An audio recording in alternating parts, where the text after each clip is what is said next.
ডাকাত সন্দেহে দুই যুবককে গ্রেপ্তার করে বসিরহাট মহকুমা আদালতে পাঠালো স্বরূপনগর থানার পুলিশ। আপনারা দেখছেন সেই বিশেষ মুহূর্তে ধারণকৃত ভিডিও চিত্র আজকের স্বরূপনগর পত্রিকার অনলাইনে। একদল যুবক তেঁতুলিয়া ব্রিজ সংলগ্ন এলাকায় গভীর রাত্রে সমবেত হয়েছে। গোপন সূত্রে সংবাদ পেয়ে পুলিশ অভিযানে নামে।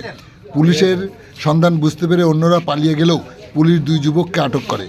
তাদের তল্লাশি করার সময় জিজ্ঞাসাবাদে তাদের কথার মধ্যে অসঙ্গতি প্রকাশ পাওয়ায় পুলিশ তাদেরকে ডাকাত সন্দেহে গ্রেপ্তার করে।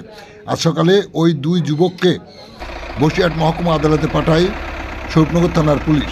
পুলিশ সূত্রে জানা যায়, গ্রেপ্তার হওয়া যুবকদের বাড়ি সীমান্তবর্তী তারালি গ্রামে। তাদের মধ্যে একজনের নাম ইয়াসিন সর্দার, অন্যজন শরীফ গাজী। অন্যদের সন্ধানে তদন্ত শুরু করেছে পুলিশ।